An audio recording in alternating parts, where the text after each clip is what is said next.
mean, I can't give a definite answer to that, but this sutta that we're going to study today shows Mara functioning as a real being, not just as a symbol for somebody's mental defilements. And so this sutta will take the form of a kind of contest or a discussion between one of the Buddha's chief disciples, Mahamoggallana, and Mara himself.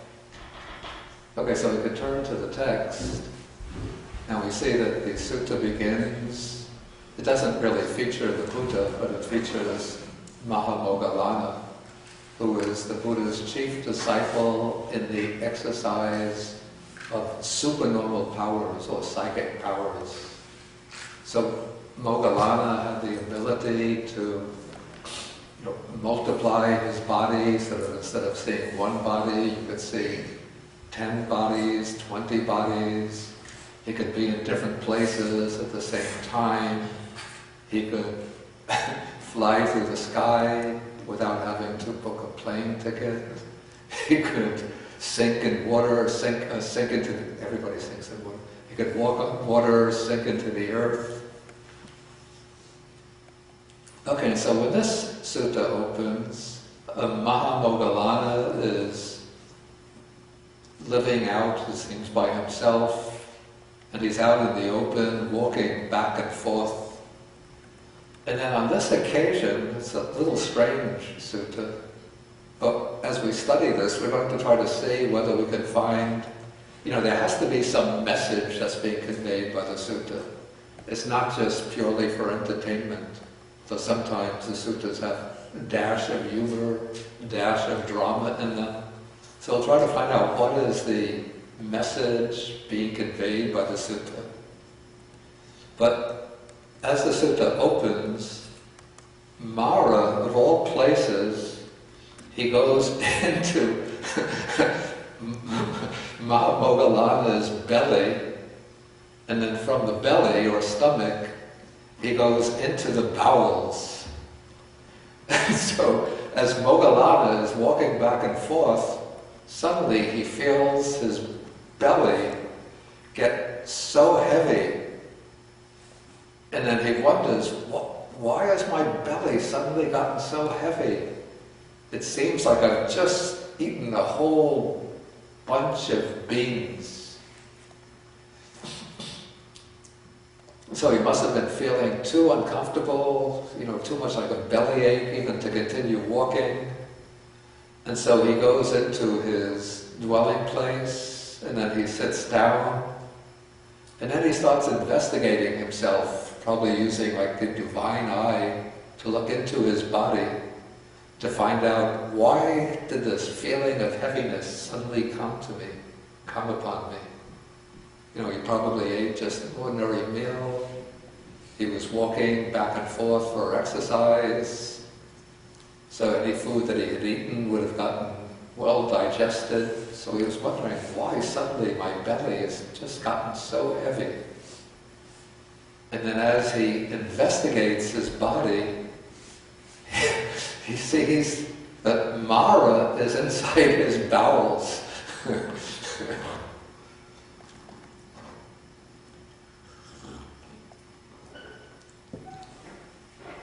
So what is he going to do?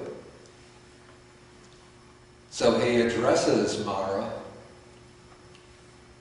Now Moggallana at this point is an arahat. That means he's completely liberated from all defilements.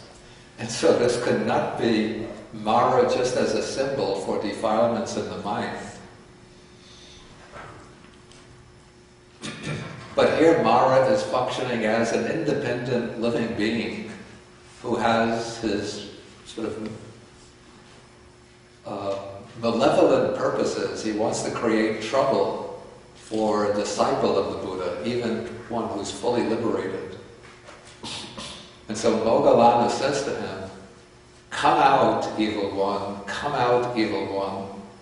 Don't harass, don't trouble the Tathagata," that's the Buddha, and don't trouble a disciple of the Tathagata, or it will lead to your harm and suffering for a long time.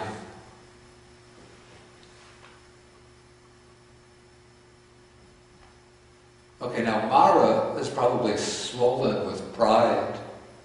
And so when Moggallana says this, Mara thinks, he doesn't really know me, he doesn't really see me. How could he know me so quickly? How could he know that I'm there? You know, even the Buddha himself couldn't discern me so quickly. But now Moggallana replies to Mara, he says, even thus I know you, evil one. Do not think he does not know me. Then he calls his number, he says, you are Mara, the evil one. He tells him what Mara was thinking. And so then Mara realizes that he's been found out. So he thinks, this monk knows me. And so he comes out, he must go up through, from the bowels to the belly, from the belly up through the food tract, and then out the mouth, and then he stands up against the door, against the latch of the door.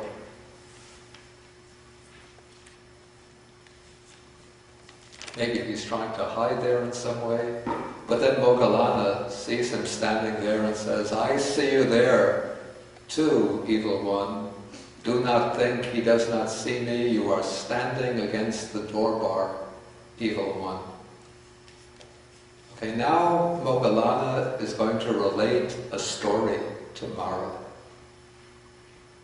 He tells him, he said, once upon a time, I was a Mara named Dusi.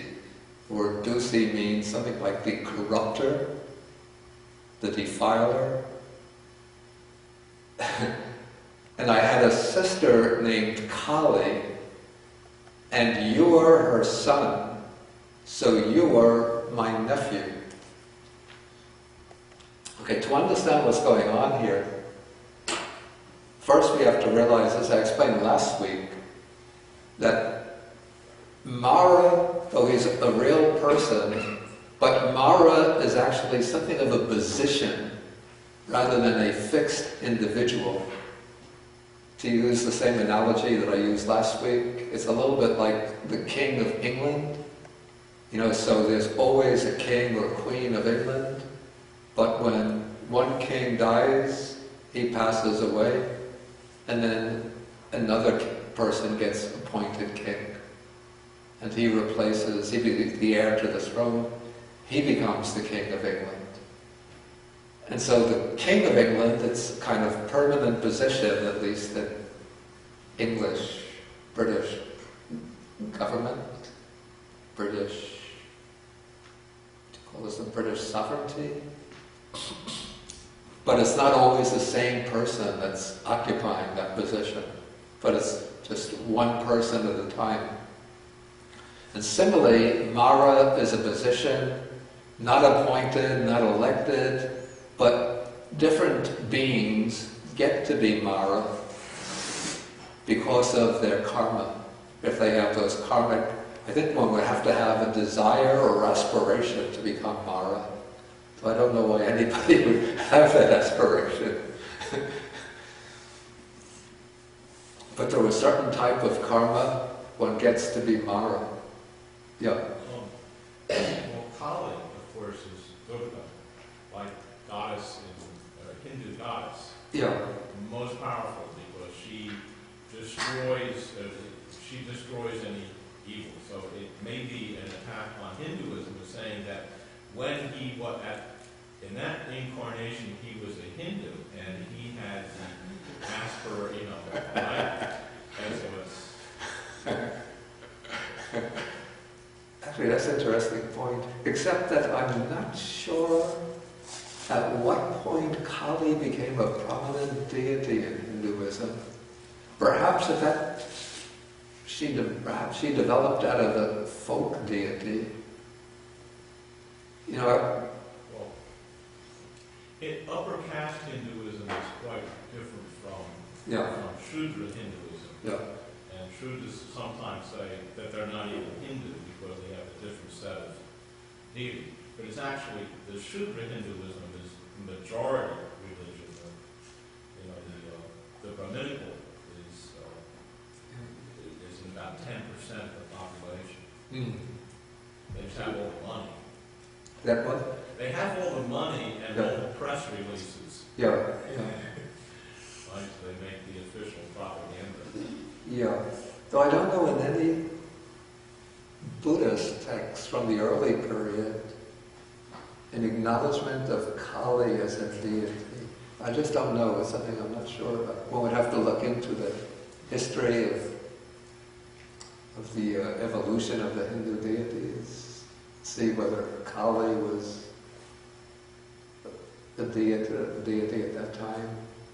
Certainly the Buddhist texts make fun of Brahma, who was depicted as the chief deity of the Brahmins.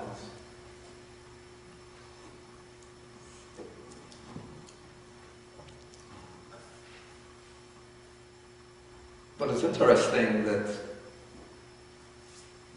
the person who became the chief disciple of the Buddha at some point in the distant past had been Mara, the evil one, the corrupter, the defiler.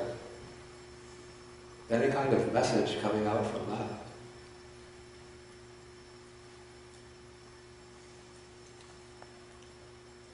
Yeah, there's always hope. Yeah, exactly. No matter how far down one falls, one can always get back up, even to a top position. For instance, I was a Mara named Lucy. Yeah. So does that mean there might be other Mara at that time? I think, the way I understand it, that Mara is the chief position, but Mara is always has an army. It's referred to as the army of Mara. So there could be a lot of little deities, minor deities, that are under the control of the chief Mara. But I think the point here is that at that time Moggallana was the chief Mara.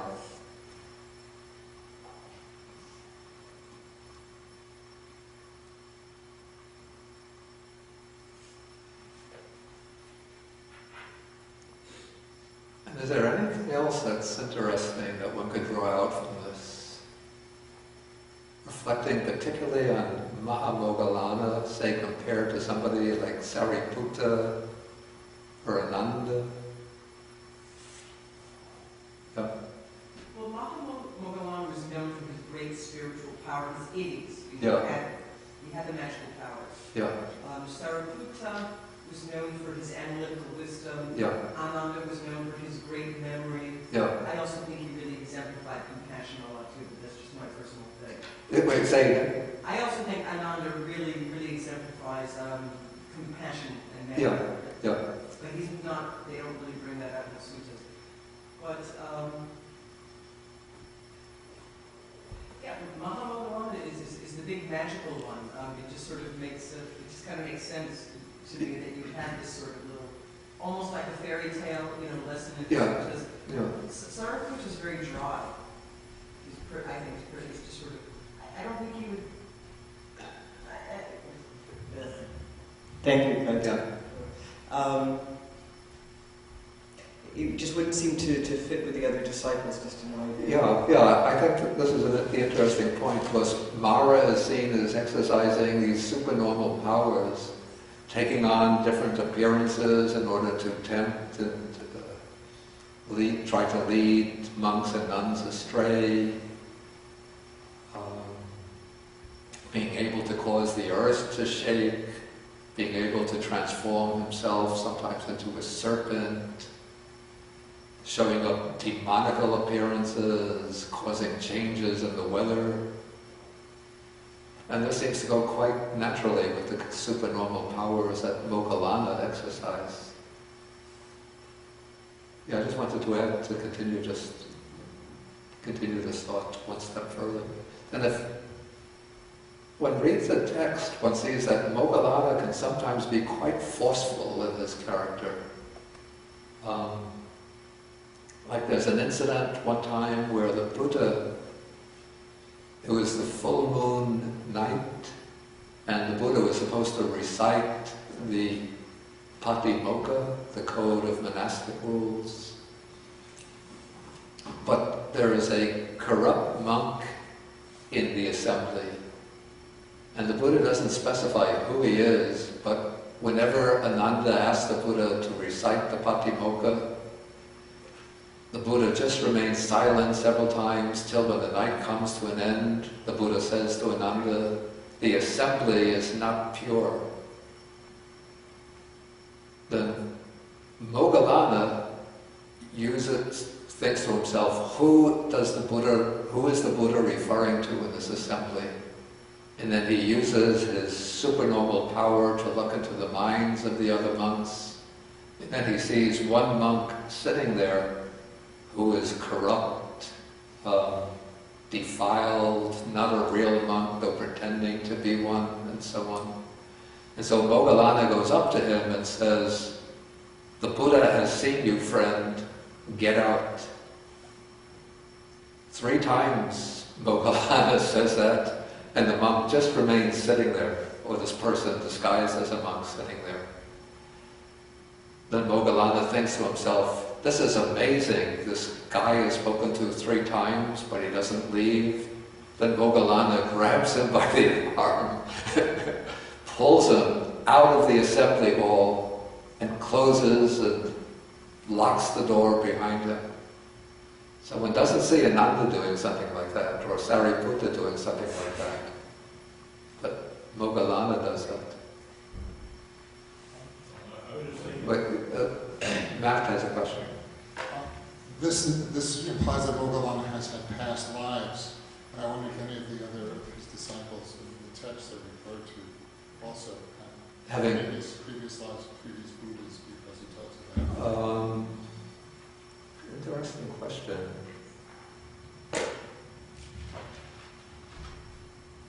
Of course, there are like the commentarial stories. I would have to think about that. It doesn't come immediately to mind. Except actually there are some texts like Jataka stories embedded within the suttas, within the Nikayas. I'm not sure if the Buddha identifies some of the characters as being his own disciples at that time. I'd have to do a little investigation. Maybe you know these things. Yeah, well, I could be. Isn't there? Unless this is the commentaries. I mean, I remember there's stories about Ananda being a king and the Buddha advising him. Oh God, it's something about drunkenness. Maybe is that the Jataka story? Usually those are the Jataka stories. Okay, Jataka. Yeah, I'd have to start looking things up to find out whether there are any references to the past lives of the disciples in the suttas themselves. There's one, and I think it's in the Samyutta Nikaya, and I forget if the Buddha is, I forget if it's Sariputta or Mahamoggallana, but they're going to a village. Yeah. And the village, I think it's Moggallana, but I'm not sure, so I'll just use that name until you remember. Yeah. Anyway, and the villagers are like, oh my God, it's Mahamoggallana. They're nice to the Buddha, but they don't really care about him. And one of the disciples, why are they making such a big deal about Mahamoggallana and not, the Tathagata? And the Tathagata says, many lives ago, when so-and-so, I guess they were Brahmins or whatever, they were just regular people, they were going up this hill and there was a swarm of bees. And the Buddha was like, these bees, kill them, get rid of them. And Mahamoggallana, oh, I feel sorry for them. Oh, I want to be enlightened and I will help them and teach them. And then the Buddha said, well, those bees, these are the villagers. And they remembered that he was kind and I wasn't. And that's why they're making a big deal out of him and they're sort of polite to me. And I can't, I'm going to have to... That sounds like a commentary type of story. I'm pretty sure I read that in some YouTube. Anyway, I translated it, so you don't know. You translated that? I don't remember. I'm going to have to look that up, unless it was in the back of it, and I can't remember in one of the footnotes. I don't even remember putting that in the note. But you look it up. I'll have to look that up, but I remember that story. Okay, Richard has something to say. Yeah, I just think that... Maybe you take the microphone. Yes, I think, just like there's a kind of Christian version of what seems to be going on with Moggallana, which is something to do with the prodigal son, and say with Faust. Goethe saves Faust at the end of Faust, and of course he's accumulated all these magical powers by contact with Mephistopheles, right? And Johnny Chrysostom, the preacher around 400 AD, was a murderer before he became a Christian. And this apparently made him an extremely dynamic preacher. Yeah. I think there's the same kind of... the point is, you know, if you transmute evil or right, sort of that power, then there are special holy powers that result. Okay, I think we should go on then. Okay, so the person who's now Moggallana at that time was the Mara, or a Mara, the Mara named Dusi, and his sister is named Kali, and Kali had a son, and who was her son? But the person who is now Mara, the evil one. But since Moggallana was Mara, and he had the sister Kali, she must have been some kind of goddess, and so her son, who's now Mara, must have been maybe a little Mara, a minor Mara. Anyway. Okay, and this was a time during which the Buddha named Kakusanda was the Buddha, the reigning Buddha in the world. Kakusanda goes back, let me just see.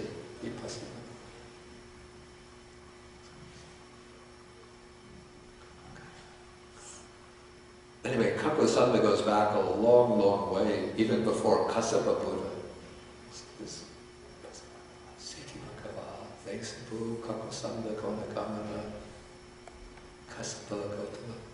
So there's Gautama, then going backwards there's Kassapa Buddha, then Konagamana Buddha, then Kakusanda. So this is 1, 2, 3, 4 Buddhas ago. So he was the Buddha in the world, and then he had also a pair of chief disciples. One was named Vidura, which means something like responsibility or taking up the burden. And the other was named Sanjiva, which means living or life. And then each of these two disciples had their own specialization, just like Gautama Buddha's two chief disciples, Sariputta, the specialist in wisdom, analytical wisdom, and Moggallana, the specialist in supernormal powers. So under this Buddha, the monk Vidura had the specialization of teaching the Dhamma, and Sanjiva his specialization, it seems, was deep meditation. And so there's a story about how he got the name Sanjiva. It seems to me that this has to be intended humorously. We might not share the ancient Indian sense of humor, but I think that this is their intention. Okay, this monk, Sanjiva, would go to the forest and he would very easily enter into this meditation called the cessation of perception and feeling. This is the meditative state in which all perception and all feeling completely stops.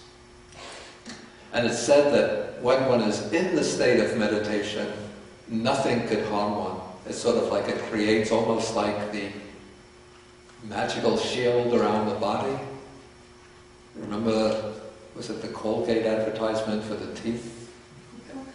Of course, this goes back to the 1960s. I don't know whether they still use it. But when you brush with Colgate or was there a toothbrush called Palmolive? No, Palmolive was a soap. It must have been Colgate. You brush with Colgate and then it puts the protective shield around the teeth. So when you go into Nirodha Samapatti, the body gets a protective shield so that fire, weapons, floods can't harm the body. So this monk, Sanjiva, one time he had gone into the forest and he had entered into the cessation of perception and feeling. And so some cowherds and shepherds and so on, they saw him sitting there, and his body was so still, no breathing, no sign of anything taking place. They probably tried calling him, shaking him, but he didn't come out, and so they concluded that he had passed away while sitting in meditation. So they thought, we can't leave him sitting here, we have to cremate him. And so they pile up grass, wood, cow dung, put the body on top of it, and then they light a fire, and then they go away. Okay, when the night is over, the next morning, this monk Sanjiva emerges from the cessation of perception and feeling. He shakes off the ashes from his robes, and then he thinks, time to go on alms round. So he gets his alms bowl, and he goes into the village on alms round. And then all of the cowherds and shepherds and people see him wandering for alms, and they think, wow, he's come back to life. He had died when we cremated him yesterday, and now he's come back to life. And so they call him Sanjiva, the one who lives, the living one.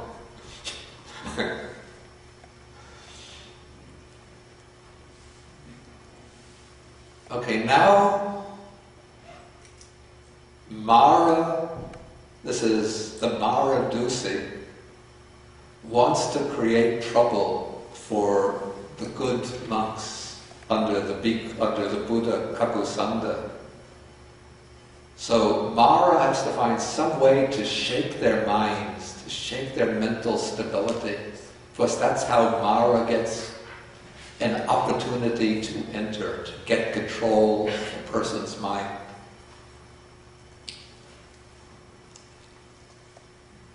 Okay, so how does Mara do this?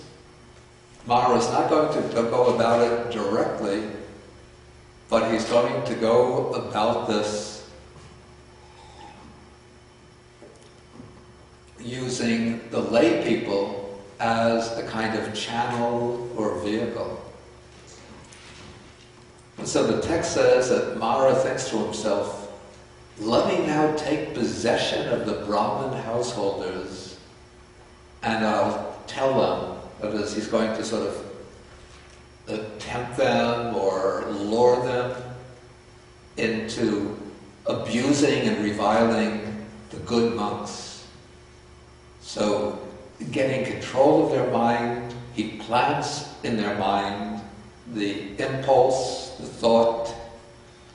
When you see these good monks coming on alms round, when they come into the village to collect alms, then you should abuse them, revile them, scold them, and make trouble for them. And then it's possible that when they are being abused, reviled, scolded, and harassed, then their minds will change. Their minds will get upset or angry. And in that way, I'll find the opportunity to get control of them. If they give rise, the monks give rise to thoughts of anger, then Mara could enter and sort of make them get more and more angry, and so that they lose all of the calm, tranquility, loving kindness, gentleness that they've been developing over the years. Okay, so Mara, the Maratajjaniya, does this, and then when the monks come into the village, either for their alms round or to give Dharma teachings to the people, then the householders, especially the Brahmin householders, start insulting them. They say, you are these bald-headed ascetics, You are the swarthy, that means dark, menial offspring of the kinsman feet. Maybe this needs a little explanation. What's called the kinsman here, with the capital K, is Brahma. And it was the belief of the Brahmins that the different social classes of Indian society had arisen from different parts of Brahma's body. They believed that the Brahmins themselves came from Brahman's head, especially from Brahman's mouth, that through his own direct command, Brahma created the Brahmins. Then it's from Brahma's arms and chest that he created the Kshatriyas. The Kshatriyas are the warriors, the administrators, the rulers, the kings and aristocrats. And so the kings and aristocrats perform the function of ruling over the country.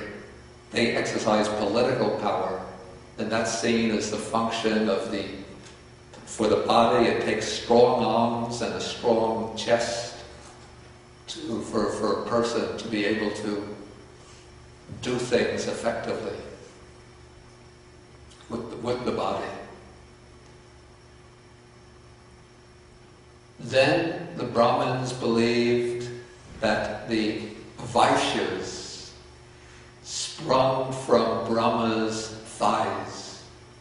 The Vaishyas were the landowners, or the cultivators, the ones who cultivated the land, who owned the land, many of the parcels of land,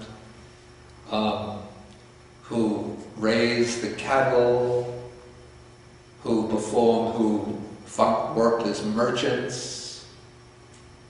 And so they were like the pillars, we call them the mercantile class, the class that kept society rolling, the wheels of the social and economic order rolling. So those were like the thighs which hold up the trunk of the body. And then the Shudras were the menial workers, the laborers, the servants, the people who worked the fields. And so that was considered the lowest social class within the class system. And so they were the feet. They came from Brahma's feet. Now those who become ascetics or samanas or bhikkhus in the Indian system, they step outside the class system. So really they don't belong to any of these social classes. But the Brahmins look down at the samanas, the ascetics, the renunciants. And so what they're doing when they're insulting them, they're grouping the samanas together with the sudras, with the manual workers, the menial workers. They're saying, you spring from Brahma's feet.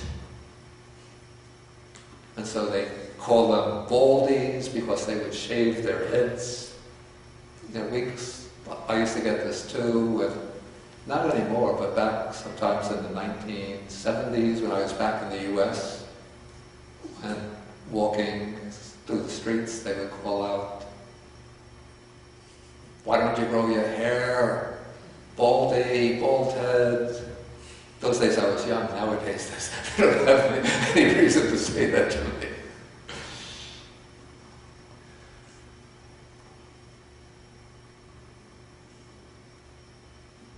Okay, and then they go on to ridicule them, and they say, you say, we are meditators,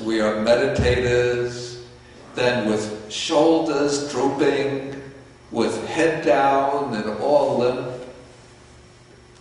Then the Pali uses a sequence of words which are based on the the basic form is jayati, which means to meditate. But the Pali adds a number of prefixes. So I tried to capture this in the translation. How does it go? Okay, you claim you're meditators and you meditate, you pre-meditate, you out-meditate, you mis-meditate. And then they go on to say, just as an owl waiting for a mouse meditates, pre-meditates, out-meditates, and mis-meditates, just as a jackal waiting for the fish meditates and so on, just as a cat waiting for a mouse meditates, pre-meditates, out-meditates, mis-meditates, just as a donkey loaded with a donkey unladen standing by a doorpost or a train meditates, pre-meditates, out-meditates, and mis-meditates, so these bald-headed recluses, these swarthy menial offspring of the kinsman feet, claim we are meditators, and with shoulders drooping, heads down, and all limp, they meditate, pre-meditate, out-meditate, and mis-meditate. Okay, then, on that occasion, most of those human beings, when they died, on the dissolution of the body after death, they were reborn in a state of misery, in an unhappy destination, in the lower world, even some in the hell realms.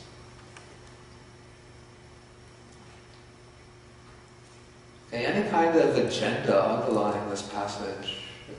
Can we see any kind of agenda here?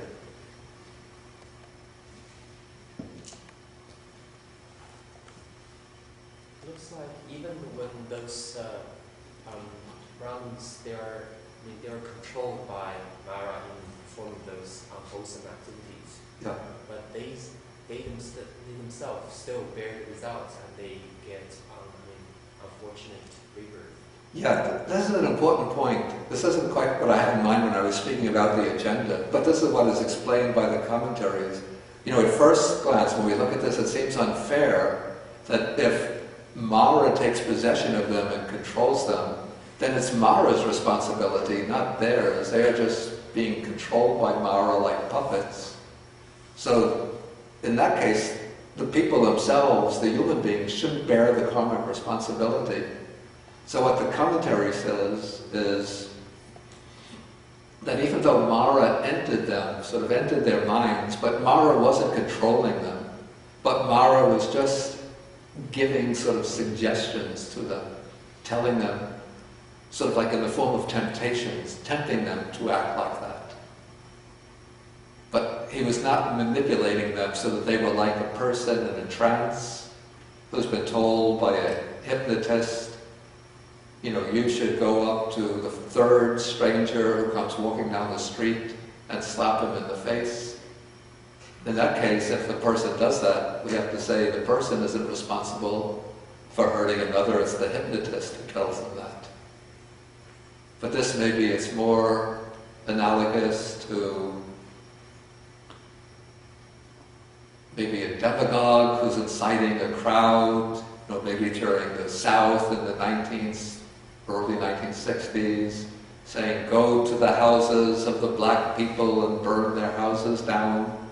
So the demagogue plants the idea in the minds of the people who get aroused and excited and go and do that. But it's their responsibility. But that wasn't quite the point that I had in mind. Well, basically what it says is, don't do anything bad against bhikkhus or the Tathagata, or something bad will happen to you. Yeah, that's one point, but something more specific I had in mind. I thought, Richard, you would have some idea. Well, you're saying yeah, that the Hindu order is going to lead you to a bad rebirth, particularly if you resent Buddhists. If you what? If you resent Buddhists, that is, if you treat Buddhist monks badly because they are not Hindu and you are, then you would go to a lower realm. Yeah, this is pretty close to what I had in mind. But to put it a little more exactly. Well, I don't know if this speaks to it, but it's also really rebuking in a way the caste system, the Brahmanic.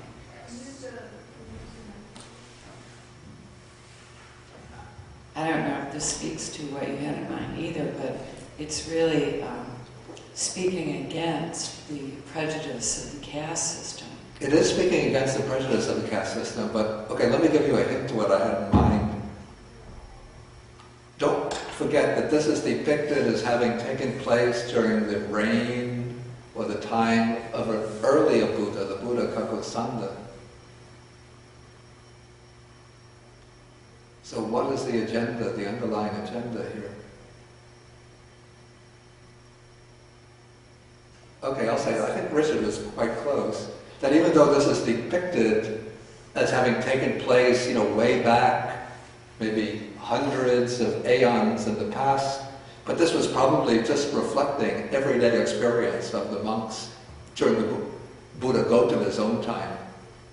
So this would be a problem that the monks could have met in their day-to-day life. When going through Brahmin villages, the Brahmins would insult them in that way. Not only the monks, the Buddha himself was sometimes harassed and insulted by Brahmins in that way. Did you? This sort of thing is quite real now. Yeah. When I first went to India, I'd find that kind of conflict, say, between the Christians and Hindus.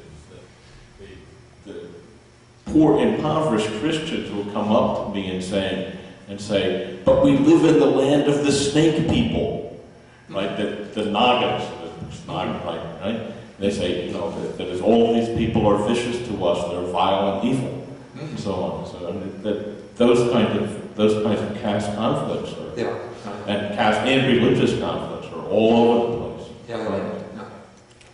Okay, let's go on. Okay, now, apparently the monks must have come and reported to the Buddha Kakosanda what was happening to them.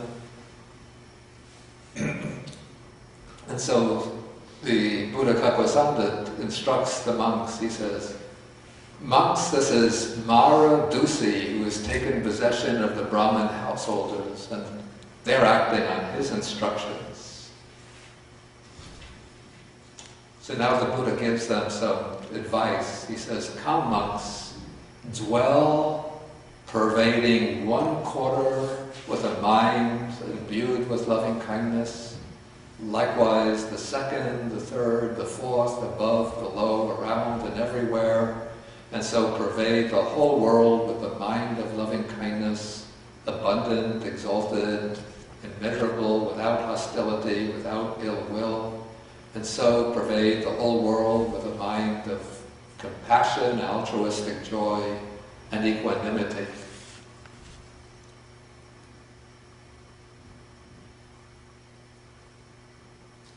Okay, so the monks get this advice from the Buddha, then they go to the forest or to a quiet place, and they practice these meditations.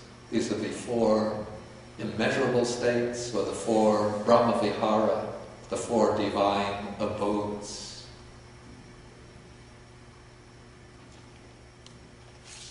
Okay, so what kind of, maybe we could see a message coming through here.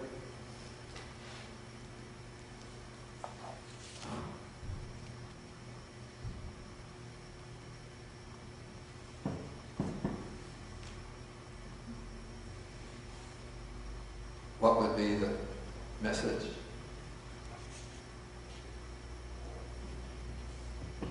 Have faith, I suppose.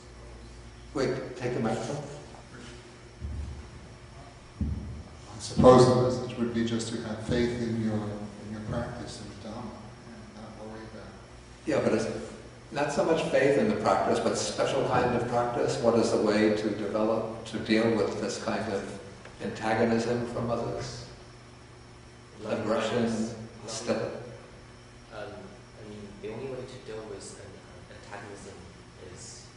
Take the microphone, it's coming. Like the only or most effective way of dealing with antagonism is with loving kindness. Yeah, exactly. Levels. Yeah. So this is the Buddha's constant instruction that if others insult you, revile you, abuse you, you shouldn't insult them in return, you shouldn't abuse them, you shouldn't revile them in return. But the way to sort of overcome them, or to, as they quote monks, conquer them, is by extending loving kindness and compassion towards them. And so if people are hostile, then the Buddha gives the instructions. Respond to them with loving kindness. There's a sutta, it's actually the beginning, early part of the Brahmajala Sutta, the first sutta in the Nikaya, where the Buddha tells the monks, if others should insult me, or insult the Dharma, or insult the Sangha, you shouldn't get upset, angry with them, and become hostile towards them.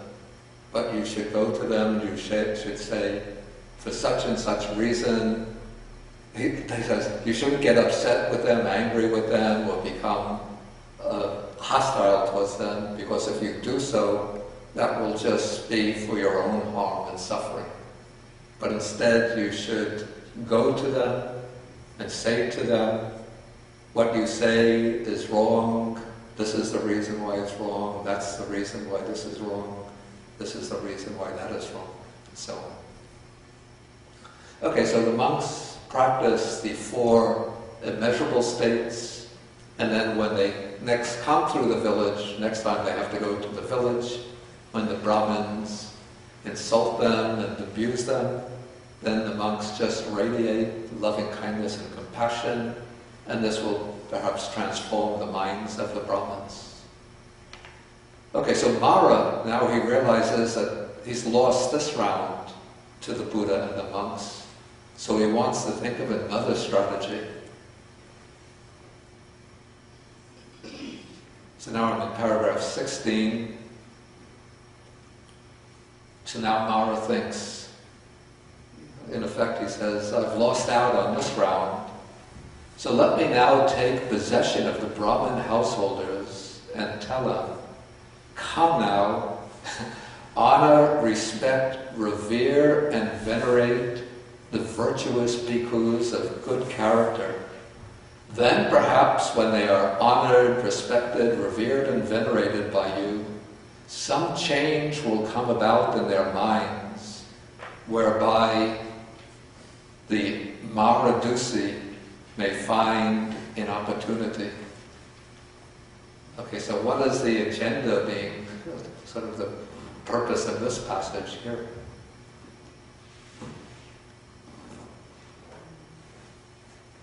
It's a warning against vanity. Exactly. In fact, this is like, we won't answer.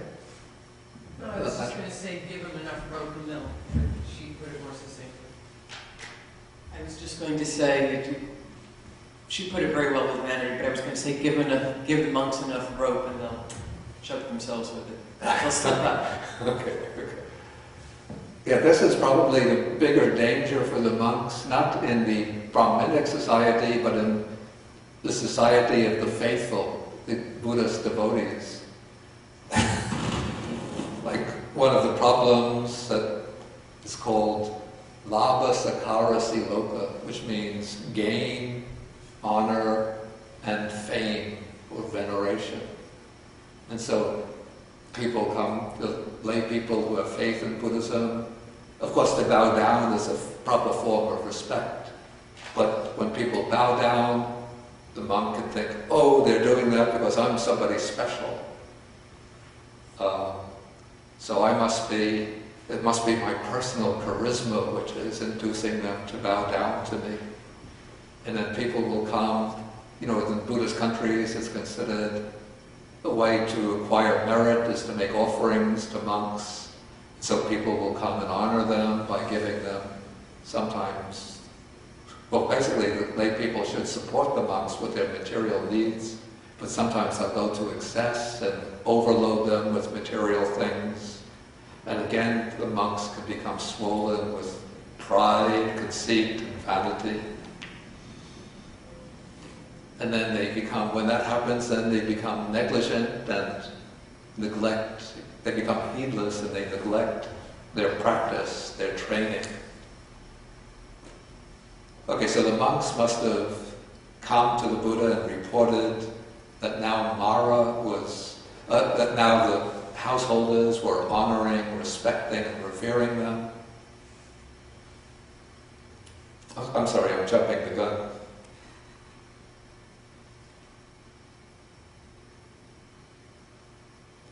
Okay, so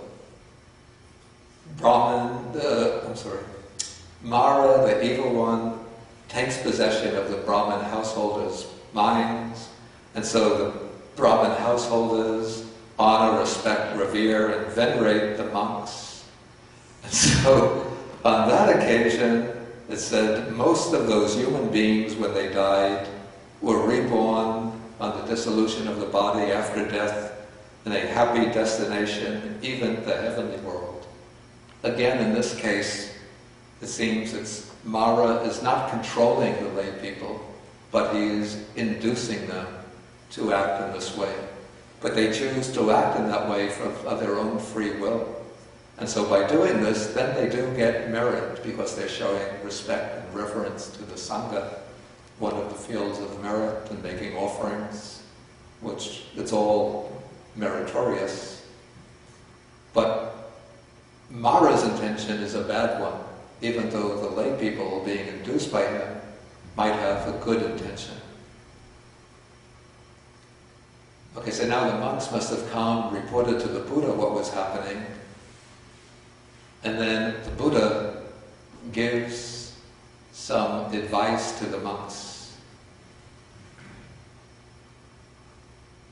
So here, the Blessed One, I'm in paragraph 18, the Blessed One, Kakusanda, accomplished and fully enlightened, addressed the monks thus. He tells